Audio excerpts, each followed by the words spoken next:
Hello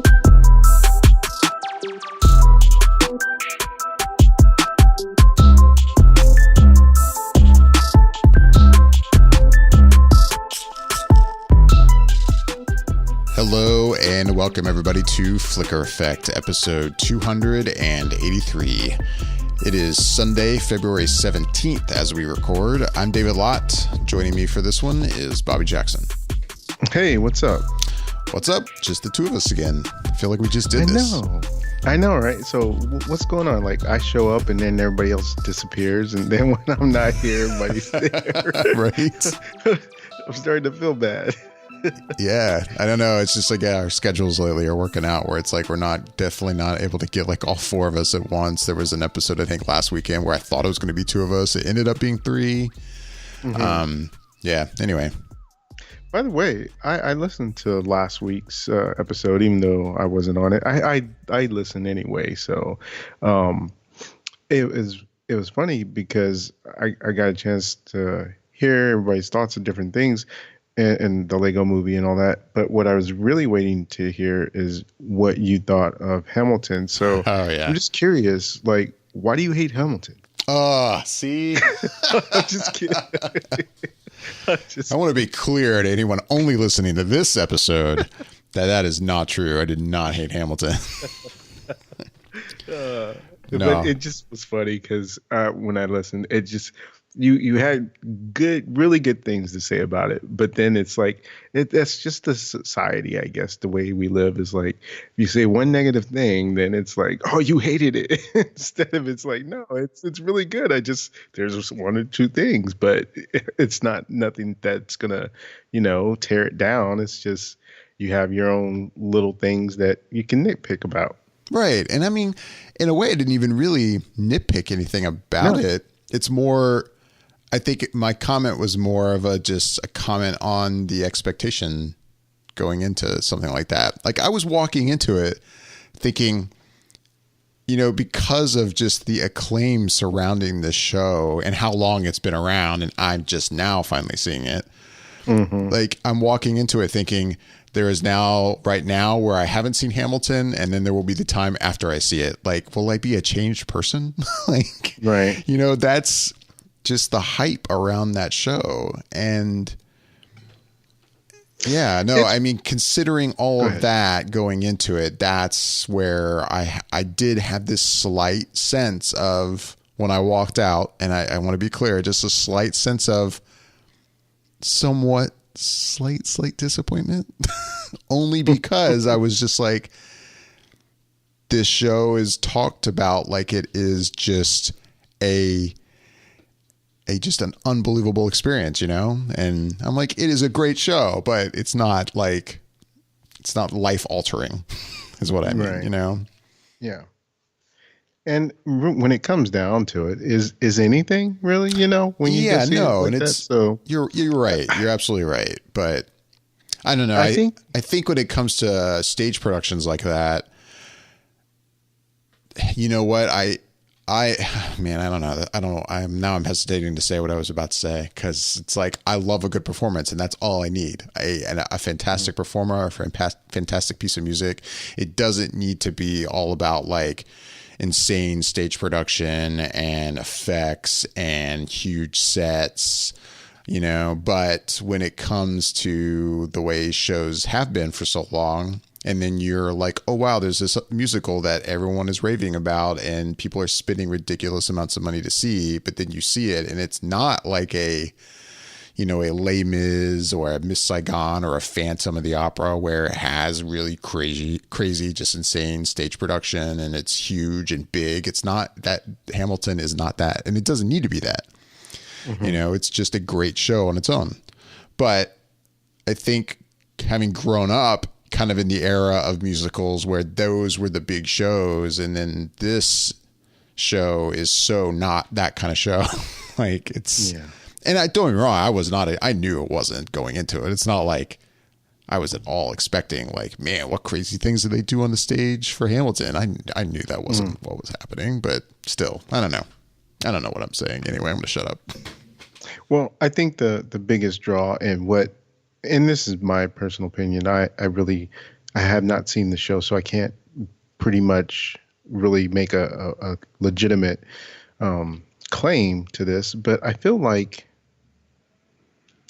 the thing that made Hamilton such a big thing for most people, especially that initial wave of people that blew it up, was the fact that it's taken this form of stage and theater, but putting it into a perspective of today's commentary and Right. today's sort of lingo, in the sense of quote unquote like lingo in terms of hip hop and rhymes and that kind of thing, which it's innovative, and it's a putting a spin on something that's been tried and true. So I think that is the thing that really kind of hooked people, is just that the way of telling this story in that rhyme way. And same in the sense of for if anyone has watched and critiqued the movie Blind Spotting, they always point to the scene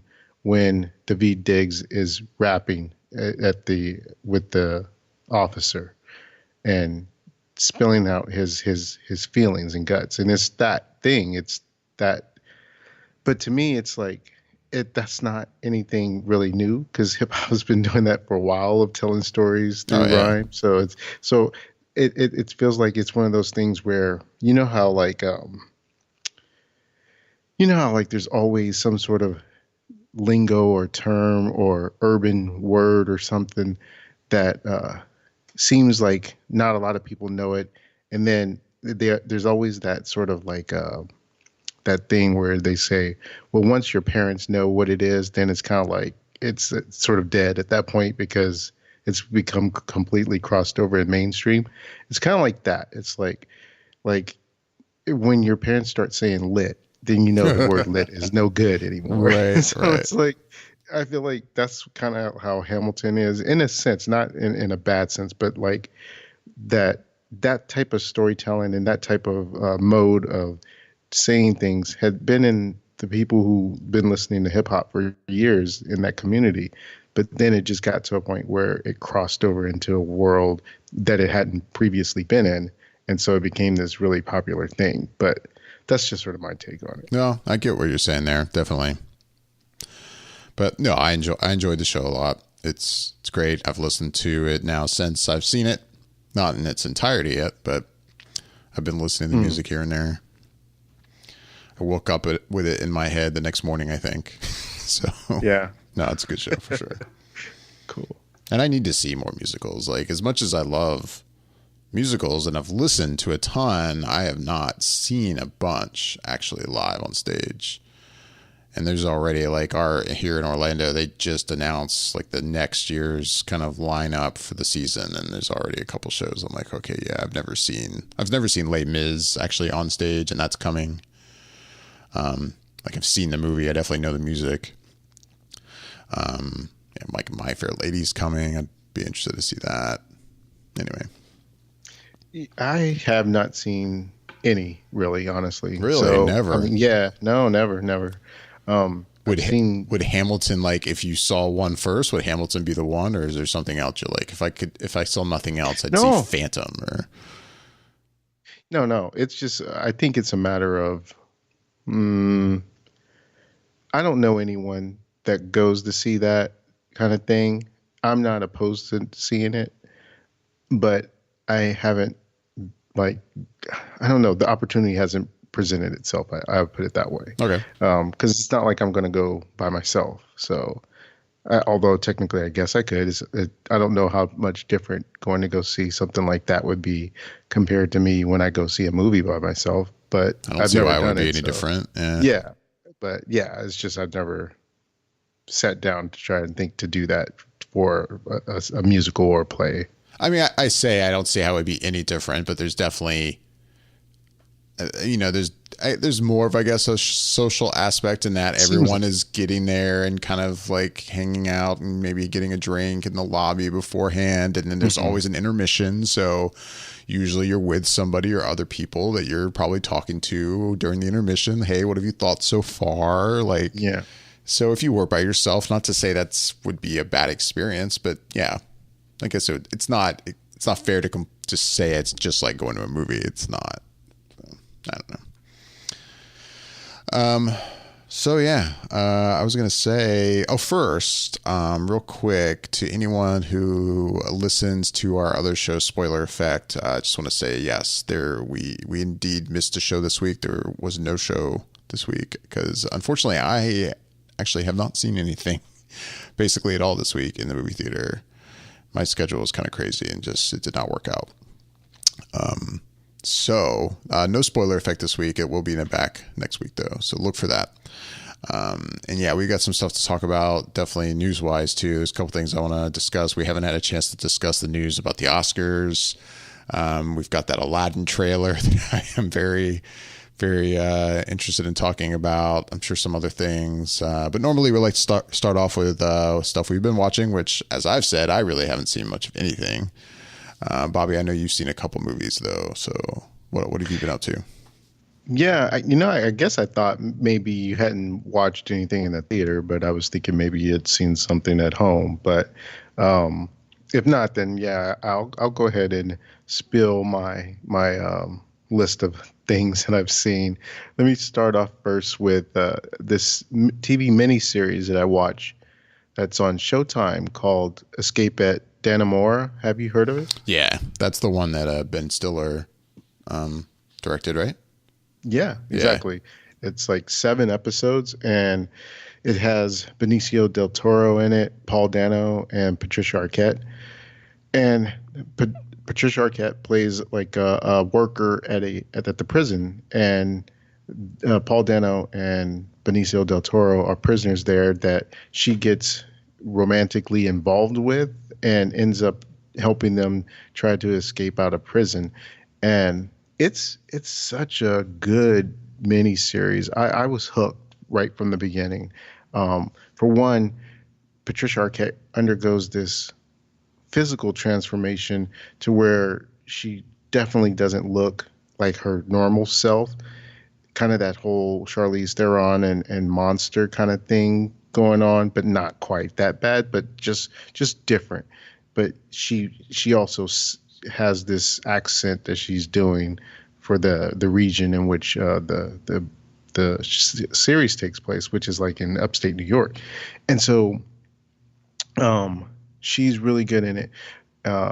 Benicio del Toro is Benicio. I mean, he always has such a menacing look about him. Like, he has this look where he's one of those guys where I think if I were to meet him in real life, I'd be very nervous around him, just because he has this way of looking like he looks through you, or just into the depths of your soul. The way he has this sort of, he'll kind of tuck his head down a little bit and his eyes are still sort of looking at you, like how a teacher would look at you over her glasses kind of look. But the way he sees it is just, or the eyes, they almost look dead because the way he looks sometimes, but it's just intimidating and scary. And so he's still just really good in this. But the person who surprised me the most, I think, is Paul Dano. And I'm so used to him in any roles I've ever really seen him in.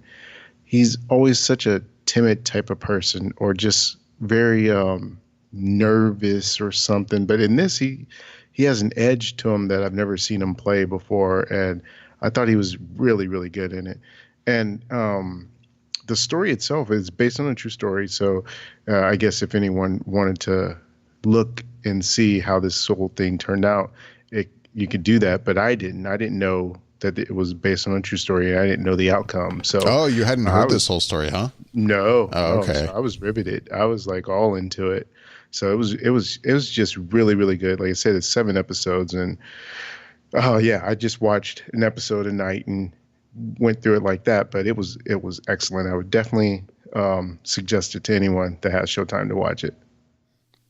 Yeah, I mean, I remember when it first kind of was announced, or I think a first trailer or whatever came out for it. I immediately was like, oh yeah, I remember that whole thing playing out. It felt so recent. I'm like, wow, there's already kind of a miniseries on this. I feel like this just happened. I don't remember how long ago it actually was, but Anyway, Yeah, it wasn't. It wasn't. I don't think it was all that long ago. It was like maybe within the last. I'm guessing because I'm just remembering some of the music that was in the series, and it's all within like I want to say last 5 years. So it doesn't seem like it was all that long ago that this happened. So it may have been like 2013 or 2012, somewhere around there. So it's fairly recent.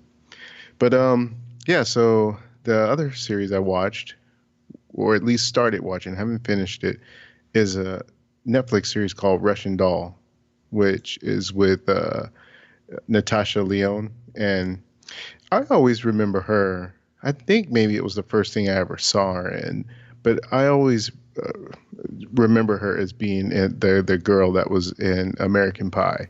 yeah. And I know she's probably more known these days for Orange is the New Black, but that's always where I remember seeing her first. And she plays the lead character in this, and the essential aspect of it, or the hook of this series, is that she's in a Groundhog's Day situation where she dies and she keeps coming back. And so obviously that whole setup, you kind of get the gist of where that is. And what makes you kind of tune in for this is Natasha Lyonne's performance as this New Yorker who's kind of like kind of a smart ass and just kind of thinks she has everything under control, but really she's coming unwound as she's reliving her day over and over again. And it's interesting in that it's a real quick show to binge. If I didn't have so much on my plate, probably would have finished it by now because it's only I want to say it was like 8 episodes, and it's half an hour episodes. So it's not really a long binge. If anyone tried to watch it, they could probably watch it in a night or so. But yeah, it was pretty good so far. I think I'm on episode 4, so I'm like right around the halfway point. And yeah, if you like that kind of style, it's almost as if that Groundhog's Day premise is starting to become a genre, because I'm starting to see different things play with that premise in different other types of genres. So it's kind of like it's becoming a thing in and of itself. So um, this one is pretty good so far. So I would suggest it for anyone who has Netflix to check it out as well. Cool. Yeah, no, I've heard good things about that. I've been curious about it. Yeah, like I said, pretty easy binge. 8 episodes, half an hour. So, and I know sometimes I know if it wasn't you, it was definitely Yasha. But mentioned the fact that sometimes we can just have a half an hour show. It makes it a little bit easier to watch something instead of trying to burn through an hour episode of 13 episodes or 22 episodes. Those half an hour ones are a little bit more easy to digest. Right. Um, Another Netflix series I actually got a chance to start watching, but yet I haven't finished it just because of the length of series, and it just came out on Friday, is The Umbrella Academy. You familiar with this one? Have you heard of it at all? I've heard of it. I've seen a single promotional image, and that is about it. Otherwise, I know basically nothing. Yeah, so I didn't know much of it either, other than I knew it was based off of a comic, and um, I hadn't read the comic. So it's by Gerard Way, who's of My Chemical Romance, I think, Oh, and okay. he's a comic book writer as well. He has been for some time now, but this is one of his books, and it's about this group of people, I will say, because there's um, guys and girls in the group, that they were all born on the same day, and um, they don't know why. There's sort of nebulous in terms of how that happened, but a guy comes along and adopts all of these kids, and there was like, I want to say there were 7 of them, but that he adopted, but I believe there was 9 of them, and he was only able to adopt 7. And he one of them, they all have their own sort of abilities, and one of them has the ability to kind of do like Nightcrawler, where he can warp or sort of displace himself into different areas. And this is an adult sort of show. So when he's doing these things, he's actually, there's some scenes where he's fighting against bad guys and he's using that ability to maximum effect where he's like killing people and having other people, you know, as he's standing there 1 minute, he's not. And so you can see the havoc it would cause if people are shooting. And so Right, it gets right. pretty, yeah, it gets pretty lethal. And so he ends up going into the future. And then one day he comes back when the the adopted father dies, that and everyone's kind of gotten back together because through their own, I guess, quirks and idiosyncrasies, they don't quite get along, and there was something that kind of broke them all apart. But on this day that their adopted father died, they kind of get back together, and that's when the other young kid who can, I guess I can't think of the word I'm trying to think of, but when he's sort of jumping in and out of different places, he comes back from the future and tells everyone that the world is going to end in 8 days, and he kind of the story unfolds from there.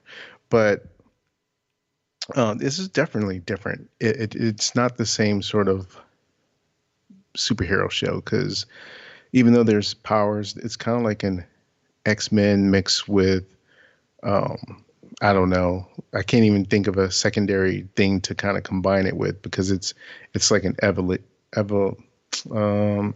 version of X-Men in a way, Okay. to where there's more kind of going on with there, and there's these personality clashes, and they all have their own distinct personalities. But so far, it's been pretty good. I have actually liked it more than I thought I would because on that first day, I ended up watching, man, like 5 or 6 episodes. I started at like 6 or 7 at night, and I didn't go to bed till like 2 in the morning. So I must have been, for me to do that, pretty good because I don't typically, usually at least these days, I'll watch, a few episodes and then I'll maybe wake up the next day and watch a few more kind of thing. But this one, I didn't really want to turn it off because I was really involved in the story and trying to figure out where things were going and how this kind of came to be. So I was really liking it. So Nice. far, it's good. What else did I watch? Happy Death Day to You. Now, did you watch the first one? No, I did not. I've not seen it. So that first one was when it came out. It was a couple years ago, I guess. It was sort of an unexpected thing where people. I remember seeing reviews for it, and people were saying it was better than they expected. And I went to go watch it, and sure enough, it's one of those movies where you kind of come out of it like, wow, that was way better than I thought it was going to be. And the premise of it is sort of reminiscent of what I was just saying about Russian Doll. It's about Right. this Groundhog girl Day kind of who, thing. yeah, Groundhog Day. She repeats the day over and over until she figures out who kills her, and the aspect of that story, and the lead actress in that, Jessica Roth. I don't think I've seen her in anything else, but other than this movie and now the sequel, and she's. I think I would like to see her in more stuff because she seems very personable, like as a character in this series, and she just I don't know. There's something about her. She seemed like she can play a lot of different types and has range. And there's something weird about this series because the first one, it was more horror, but had a decent amount of comedy in it. And this one is played more for the comedy aspects than the horror. Because I guess because you're kind of used to the gimmick of it per se. And so it in this sense, it kind of does its own thing where you're more into the mystery because what happens in this sequel is at the end of the first one, uh, the events happen as they do, and so she's back on a regular cycle. But then something happens in this one which helps to explain why all the stuff happened in the first one. Because in the first one, you just kind of go along with, okay, she's repeating this day. You don't know why. And this really gets at the heart of why. And it also throws a few more wrinkles into it and some more surprises.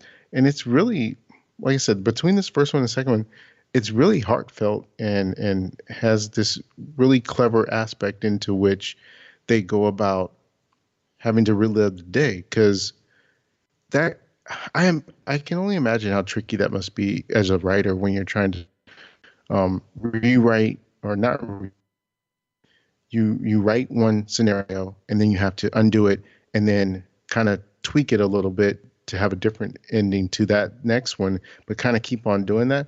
So it must be incredibly difficult to write it that way, but the way they pull it off is just fun. And I think so far, it's just been like the first one was good, and I think this one is just as good. I wouldn't. Oh, I don't know if I'd say if it's better, but it's just as good for sure. And I would definitely say that the ending leaves it open for another film. So, and based on the fact that these movies usually get made for about 5 or 10 million, I'm pretty sure it's safe to say that we'll see that third film. Yeah. No, it's funny because I never saw the first one. And I guess, I mean, I'm sure I saw a trailer for the first one, but I was kind of like, I don't know. I just don't remember it at all. Like, I don't remember. Really? I didn't even know what the premise of the first one was. And then I have seen the trailer for the sequel a couple times. And I remember the first time I saw that trailer thinking, that, I'd watch this. Like, this seems better looking than I would have expected, which kind of goes along with kind of what you say about how people or how you reacted to it, like how it's better than you expected. Yeah, totally. And one of the writers on it, and I didn't notice this. I don't know if he wrote on the first one, but I was sitting there and the credits come up, and then it was like one of the writers was Scott Lobdell, and I recognized the name, but I didn't remember specifically what he worked on because I knew he was a comic book writer. And then I looked it up on my phone and I saw that he used to write for X-Men back in the 90s. And I was like, okay. So that was what sort of made me like, oh, that's interesting because Okay. he's writing, the movie or the script at least for this. So he has that kind of background and sort of telling those kind of stories. So I was like, oh, that's kind of interesting because as I'm looking at it now, he did write for the first one as well. So yeah, I think it should make for a pretty good trilogy once because they kind of put a tag at the end. So if anyone does go see the movie, make sure you stay. There's a sort of mid-credit stinger that happens that sets up the third movie. Right. But yeah, it was good stuff. And the last thing that I had a chance to watch was Alita Battle Angel, which, oh boy. So with Okay. with Alita Battle Angel, I remember seeing that preview when they first showed it, and I was like, oh man, this is not gonna turn out well because it's based on a manga series, I think it is, and it's not something I had ever read, but I knew of it by name, but I knew that the character had like these sort of big eyes, but when you see it in the trailer, it's off-putting and it just has this sort of weird look about it when you see a close-up of her and her eyes are that big and she's speaking because it's not really a real person. But I was just like, okay. And then it was supposed to initially come out like in December. So they had at some point decided to move it into February. And there was at some point in time a second trailer that came out that once I saw the second trailer, for whatever reason, I thought it looked a lot better than the first one. And I think part of the reason why I didn't like that first one is I don't think I really cared for the music that they put with the trailer. It just, I don't know, it didn't do it for me. It just seemed weird. And so that second trailer I don't think had the music, or if it did, I must have been used to it or something by that point because it grabbed me in a different sort of way, and I was like, okay, now I'm kind of interested in this movie and looking a little bit forward to it. So fast forward to today, actually, I got a chance to watch it, and I gotta say, I'm all in on this on this Alita Battle Angel. Um, there's like a lot of good action to this movie where the character Alita, she's the cyborg that in this future world, I think it takes place in like the year 2563 or something around that time frame. And people who live on the ground are kind of like low level people. And then there's this ship kind of thing that's in upper area of the sky, and everyone who's on the ground kind of wants to be there, but no one really knows what's up there. I guess it's run by sort of the higher elite type people.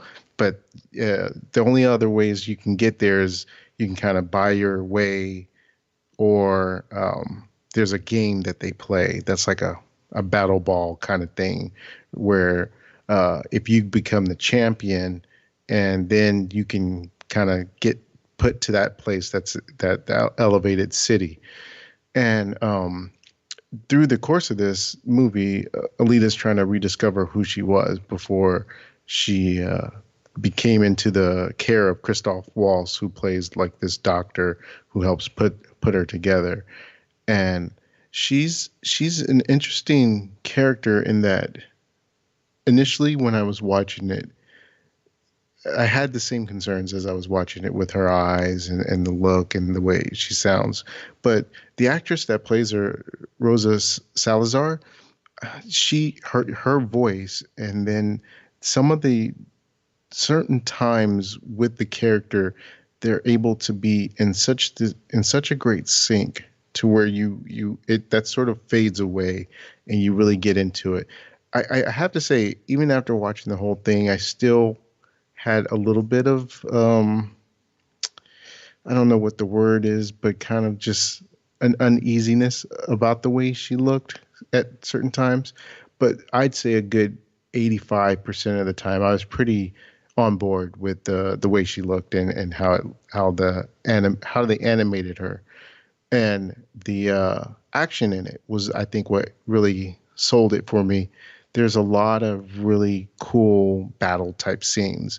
One time is when Alita is fighting in a bar that I thought was cool, and then another one towards the end where she's in this battle ball arena, and the other people that are around her, I'd say they did fine. Like for the roles that they were in, sort of like Jennifer Connelly, she has a minimal role, and so does Mahershala Ali.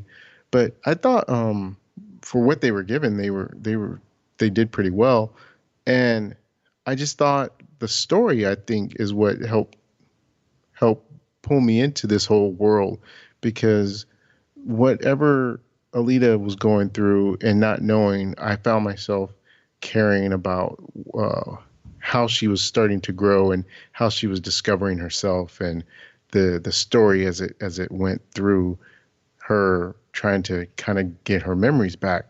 And it left me in a place where I was like, man, I really want to see a sequel, and I hope that it does well enough to do so. But judging by the box office, I don't know if that's going to be the case. Yeah. Just funny, I haven't seen the box office yet, so I was kind of curious to know if it was going to do well. I mean, this was a movie that I intended on seeing this weekend, mainly just because I was curious, like based purely on trailers and such. I didn't have a big draw to see this movie, but I don't know. I feel like to hear what you think. I feel like we've heard kind of mixed reaction. Like I remember early buzz was like, "Oh wow, people are really liking it," and then there's been kind of like a little back and forth. I feel like when it comes to kind of the reaction out there on the internet and such, but I don't know. I'm curious. Don't get me wrong. It's not like it's a perfect movie, but I really feel like I left the theater thinking that I wanted to see more of this story just because of how it leaves things and how it starts to ramp up. And I enjoyed more than I think that I disliked. And what I disliked were, I mean, I guess maybe legitimate concerns. Like I didn't really buy the love story aspect that was going on for most Right. of the movie. And there's some dialogue that I thought was a little, I don't know, a little off. But again, just the action and just the story elements of this bigger world and the world building that goes on within the movie, I just thought made me want to see more of this story being told. Right. No, it's funny. Recently, my son, and he had watched this in the past, but he watched it again recently. He's like, "Oh, I want to watch Astro Boy," and I threw it on again. And I, as soon as I turned it on, because I had seen it before with him, and I mean, for those who don't know, I mean, the film animated version of this came out in like 2009, I think. I immediately was like, oh, yeah, that's right. This is basically like, it seems like the premise of Alita. Like, you know, I don't know if you're familiar with Astro Boy or that movie anyway. But I know of Astro Boy, but I don't know his story. I know it's based on a manga, or at least the movie is loosely based on it. But I don't know how the manga plays out, but at least in the movie, basically it's sometime in the future, and because of the environment, like, people with money have basically have erected this floating city that's kind of out of all the pollution.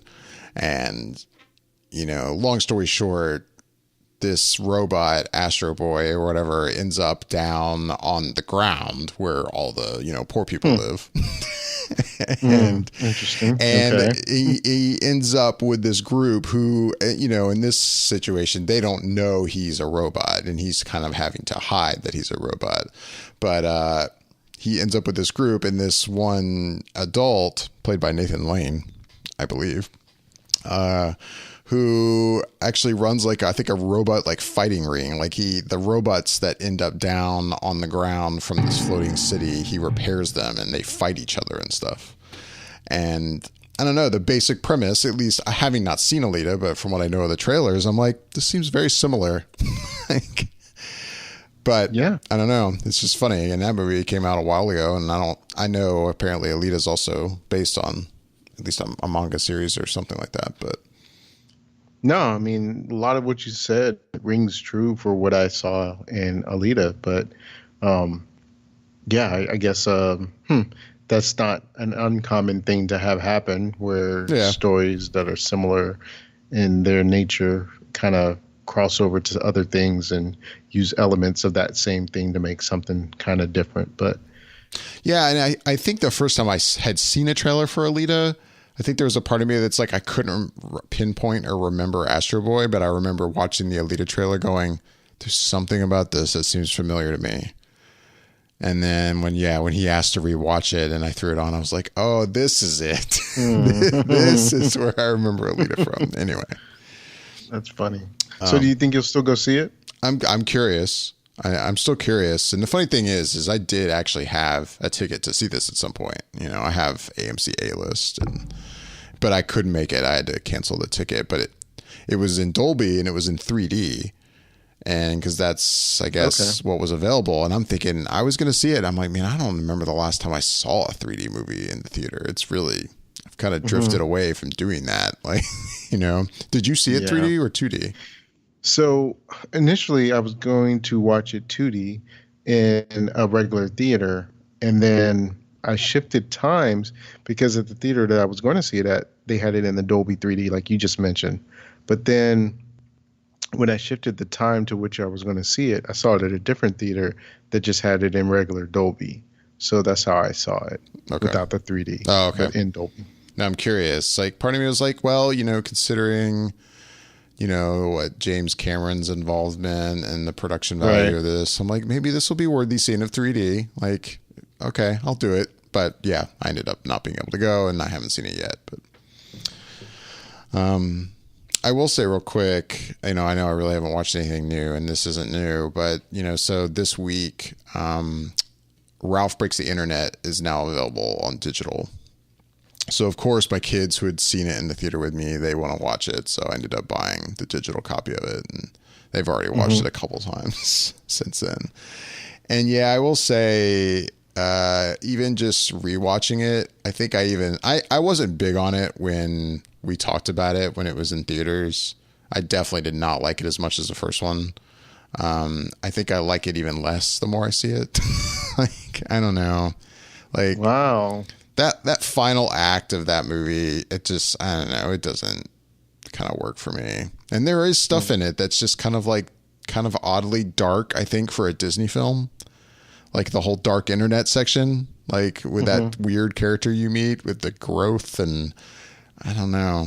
There's things about that movie I find odd as a Disney movie. And just, that whole final, I'm not going to go into spoilers, but I don't know. I like it less and less. But then, you get the thing you get in the mid-credit scene, and I'm like, oh, see, this is nice. Yeah. I love that little bit. But anyway, I don't know. Anyway, I was just going to say, the more and more I see it, the more I'm like, this is a disappointment.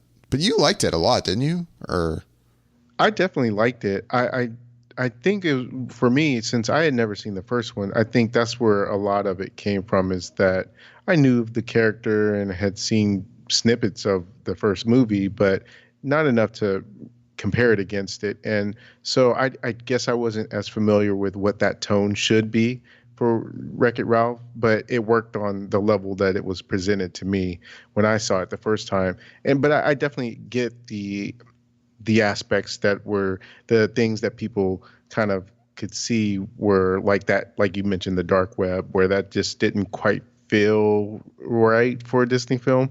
But I think so many other scenes that they were going for worked really well, like the Disney princesses and stuff like that. Right. And for me, it was like seeing some of the other little cameos, Easter eggs, like stuff, like the Star Wars stuff and the Marvel stuff. Yeah. So I think a lot of that stuff worked for me, and just the story aspect too of what they were, that underlining kind of moral tale, or the aspect of being friends, but your friend kind of wants to do something and different than what you want. You want to kind of continue doing the same things. But yeah, I mean, I think some of that stuff I liked and respected, that they were trying to go for it and tell that different kind of story. And with me not knowing how it's supposed to be in a sense of a Wreck-It Ralph film, I think that's why I kind of really liked it. Gotcha.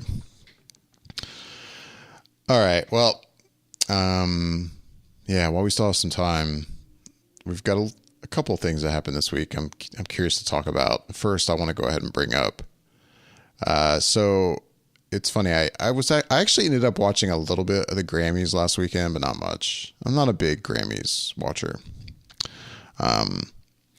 So the Grammys happened, and I guess I missed this during the broadcast since I didn't watch all of it. But the next morning I get up and I start scrolling through Twitter, and like every other tweet is Aladdin. And I'm like, oh my God, like, I guess I need to watch this trailer. But I can already see what's happening because all the posts are about Will Smith actually as the genie. And I'm like, oh God, what has happened? And I finally watch it. And, I gotta say, man, I don't know what they're doing with this movie or what they've done. I'm not even talking about just Will Smith as the genie in particular, just in general. Like, and this is just kind of a TV spot length, trailer, teaser, whatever you want to call it. But I am not feeling this. Like, I've been kind of weird, not weird, but I guess, ho-hum on the whole, like, Disney's going to remake every animated property into live action thing. I'm fine with it. For the most part, the ones I've seen have been good. But Aladdin, I've been kind of curious about because I love Aladdin.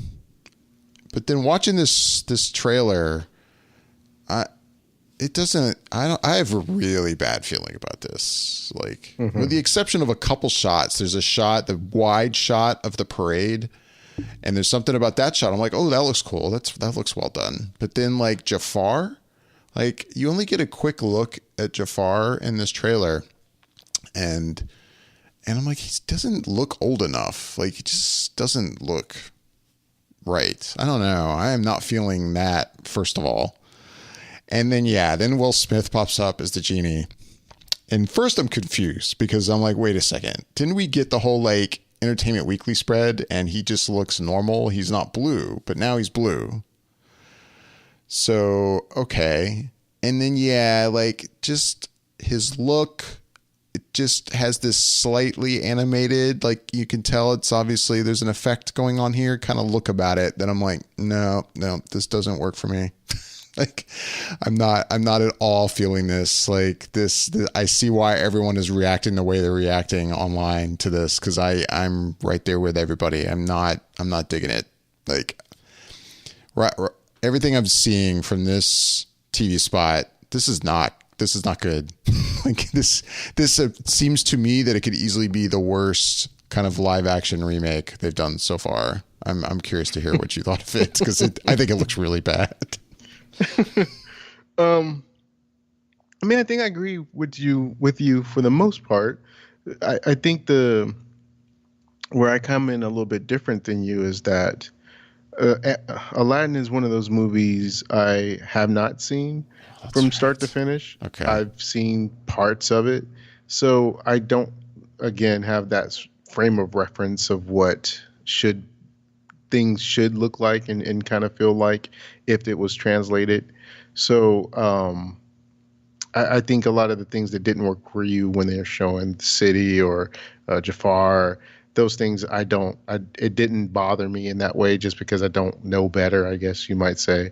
But the one thing that's undeniable, regardless of if you are a fan of the original one or haven't seen it at all, and I've seen enough to know who the genie is and what he looks like and Robin Williams' performance as him.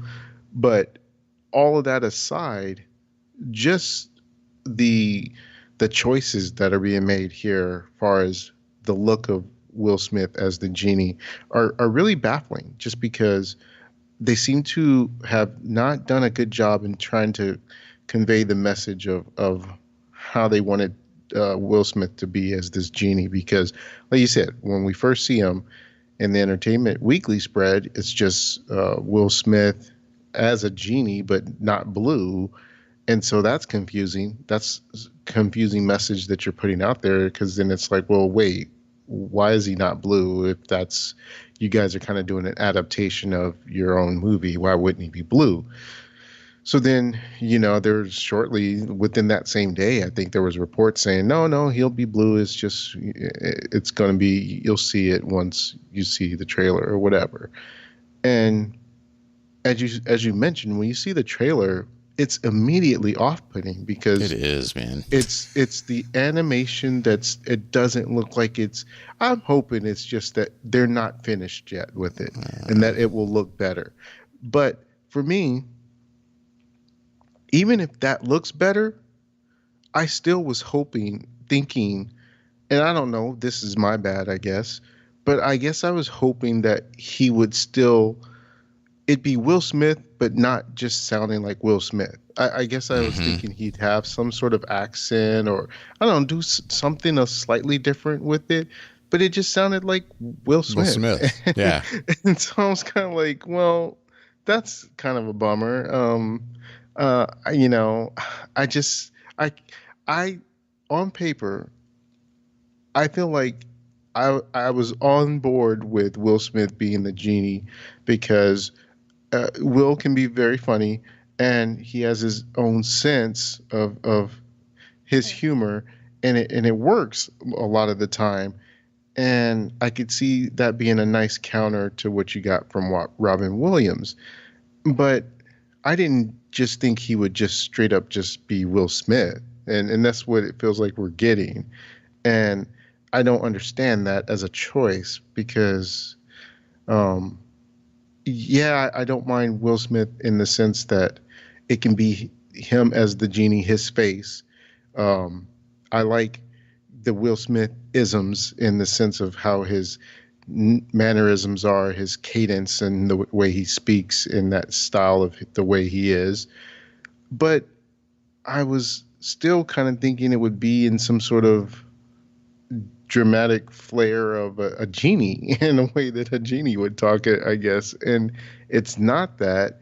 And the animation, like I said, whether it gets fully realized or not, it still feels like it's not quite the genie that I had in my mind for him to play. So yeah, and that's just me as a person who hasn't had the years and years long of dedication to the original version, Disney version, and wanting to see a live action version of it. So I can only imagine how bad it is for them to see this, because I don't know that I've seen anyone out there really uh, defending the look and the way that this is starting to turn out. Yeah, I haven't yet. I mean, definitely everything I was seeing on Twitter was highly negative, like highly like, oh wow, like there was the time before I saw this and the time after I saw it kind of reaction, you know, and I'm like, yeah, it wasn't good. And I mean, it's funny because just the still images I was seeing on Twitter, I was like, oh, okay, he's blue. I wasn't expecting that, but okay. But it looked fine. I don't know. It was just like, okay, he's blue. Mm-hmm. But then I watched it in action and I was like, oh, yeah, no, this is weird. There's something odd looking about this. And like you said, kind of off-putting. And then, he's Will Smith. He's not like a character. He's just him. And I'm like, oh, what? And I have no problems with Will Smith. He's fine. It's just not, I don't know. It doesn't seem right.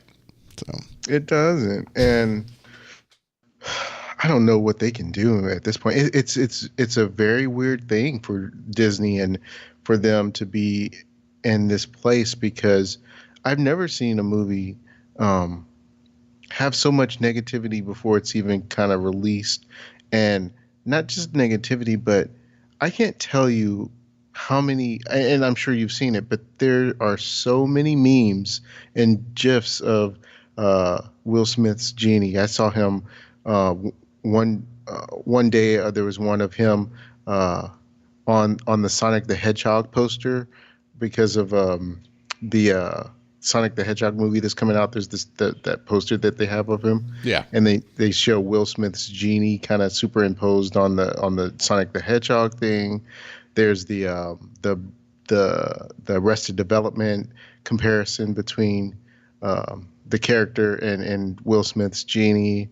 There's just like all these different things. There's the reaction shots to everyone saying, you know, how I felt like when I first saw blah blah blah, and then it's like showing Aladdin's facial expression when he sees the genie for the first time, and it's this horrified look. It's just like it's become a joke, and so that's hard. I don't know how you come back from that when you still probably have at least another full trailer to show, because they really didn't still show much within the trailer that we got. But how do you come back from it? Like, do they have to work harder and show something that looks more finished as far as the look of the genie? And then does Will Smith have to go in and ADR lines, the sound? I don't know. Like, right. What can you do when I really don't know. I feel like they're in trouble on this one.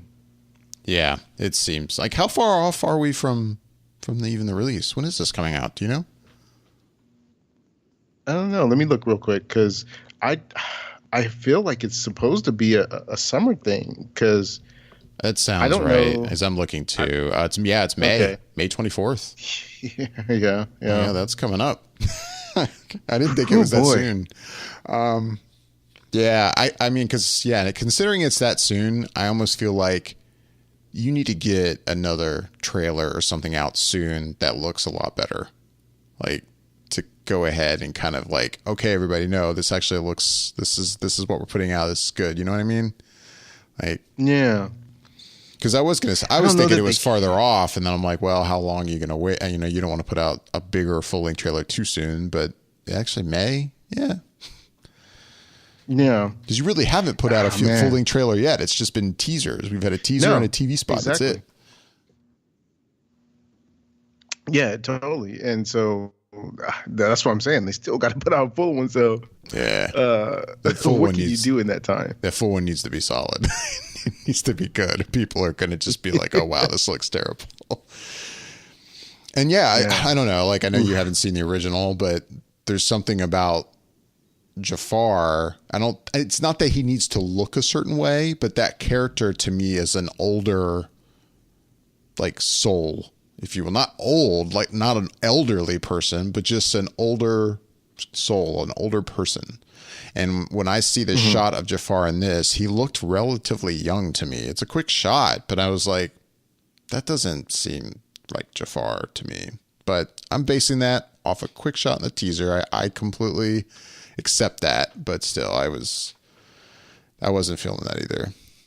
And then real quick, because I mean we're starting to run out of time, and I want to talk about the Oscars too. But real quick, I think it was also during the Grammys we got another teaser or another like TV spot for Dumbo, right? It was recently, and I want to say that first aired during the Grammys. I don't know if it was during the Grammys or not, but I actually didn't watch that last spot just because, I don't know, it seems like there's been a decent amount of them, honestly, it feels like. So I didn't really feel the need to watch an additional one at this point. I'm just like, okay, the movie's coming out. I'm fully aware and seen enough trailers for it, so I'm just going to watch it. Was there something unique or different about it? Well, I was just bringing it up because I will say that's not doing anything for me either. Like, at least based off this latest TV spot / trailer. Like, I mean, the first teaser we got, I was like, okay, this could be cool. Like, this looks interesting. It's Tim Burton. Like, I mean, I don't know. I grew up loving Tim Burton, and now I've had very mixed feelings about him in more recent years. But, okay. But then, this TV spot, I'm like, I'm not liking, for one, the look of it. It's the look of it is the things I don't like about Tim Burton anymore. It has this kind of, his backgrounds have this kind of like fake look about them that I'm like, no, like I don't like the way this looks, and just the teaser in general. I'm like, I'm not feeling it right now. I will say I was interested, and now I'm kind of, I don't know. So. I think Disney was 0 for 2 during the Grammys with their new TV spots not working for me. Oh, yeah, that's too bad because they're obviously pretty heavily in doing these live action versions of their animated shorts or films. So if they're,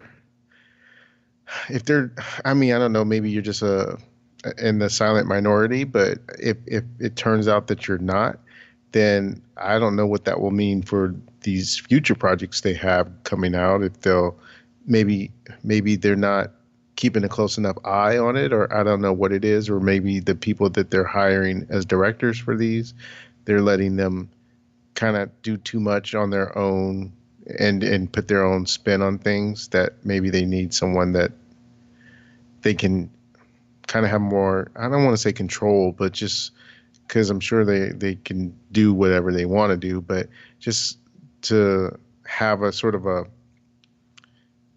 a sense of a cohesiveness between the way the movies are kind of going. I don't know what it is, but like it's definitely not ran in the same way that the Marvel films are, in the sense that they don't all necessarily look the same, and they don't all have that sort of unified kind of idea to them, but there is still sort of a playbook in which they go by when they make them, if that makes sense. Right. And I don't know that that's the case for these live action films. Yeah. Okay, so really quick, since we don't have much time, but so the Oscars had some big news this week with the fact that that they're wanting to kind of keep the time, really down to, I guess, what is it, 3 hours? Yeah. And they're doing whatever they can to make that happen. They've recently now made it official that there's not going to be a host. And we had heard this already, and now this week they also made this official and announced that indeed there's going to be 4 categories that aren't going to be shown live during the actual broadcast, but instead those will be given out during the commercial breaks, but then they will show them during the broadcast, but they'll be kind of slightly edited. For instance, you won't be seeing like the winner walking up to stage, and they might cut a little more just for time.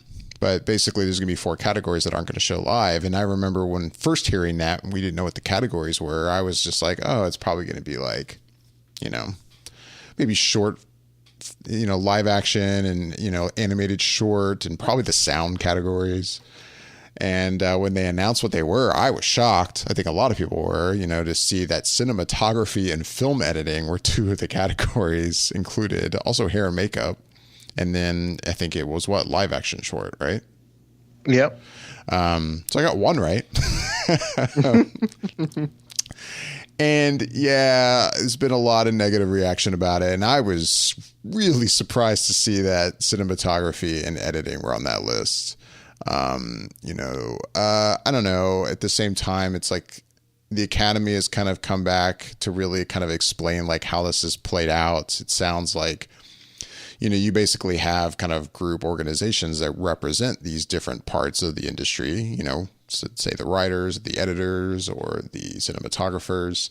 And they're saying that indeed, like, these groups have volunteered to have their categories this year, have their awards, given out this way. And I guess they were all shown kind of a kind of sample of what it will look like during the broadcast. And they're really claiming it's not going to be like, done in a way that treats them like second class categories. And, they are really having to make an effort, like in this new era of short term kind of attention spans, to really like try to make, the Academy Awards, I guess, relevant and not too long, even though I know I'm the kind of person who doesn't care how long it is. A lot of people do. And I don't know. I guess I see what they're doing. And it indeed sounds like it's not like every year it's going to be these 4 categories. Like if they continue to do this, it sounds like this is going to rotate to other categories. So I don't know. I mean, it feels like there's been a lot of backlash, and I definitely don't like it in general, but at the same time, it doesn't sound like it's going to be as bad as some people are making it out to be. Like, it's not as negative. Like, it's not like the Academy really is just hating on cinematographers and film editors. Right. But I don't know. What are your thoughts on it? Oh, I thought you were going to go further with that story. How so? Well, the last I read, which was, I guess, maybe Friday or possibly Saturday, they took it all back and said, nope, everything where it just as is, no cuts, no nothing. No shit. Everything is a normal show again. Yeah, that's what I thought you were going with. No, I had no idea. They're so wishy-washy. Like, they have no backbone in the sense that every time the complaints are loud enough, they say, no, we're not going to do that anymore. We walk it back. So, yeah, they walk that back. They're not doing that. I mean, I'm not surprised, but you're right. Like, no, like, I mean, I will say when they came back with their deep explanation of like, hey, look, this is how we got to this point. I was like, you know what? I accept that. Like, I get it. I'm not one of the people they're having to play to, because shit, the broadcast could be 5 hours and I would watch it. I don't care. But I get that, you want to be relevant and, you want to get ratings. Otherwise, where is it going to end up? One day it's going to end up on, some second rate channel and no one's going to care about it. Like, I get it. You got to do what you got to do. And the way it sounded like they were handling it, I'm like, they're still showing the award. Okay. Like, fine. And then now to hear that indeed they've just gone, oh no, we lied. We're just going to show everything. Like, yeah. So my thing is that, and if let's say this was the way that they were going about it, I'd be okay with it if they're going to rotate it. But the thing is like, well, how are they rotating it? Because they're never going to take out Best Actress, Best Actor, Best Supporting Actor, They're never going to rotate those through. Yeah. So what other ones were they planning on rotating it with? That's one thing. But beyond that, my biggest problem is that any of these things that they've tried to make as choices have been solely based on the fact that they want to improve ratings. And if that's your criteria in terms of changing the way that the Oscars are presented and shown, then why keep walking back these decisions you're making? Because the people who are making this vocal loudness against these things are the people you're not really trying to reach. Exactly. You're reaching the people who aren't paying attention to all these news stories that are talking about removing this and doing that.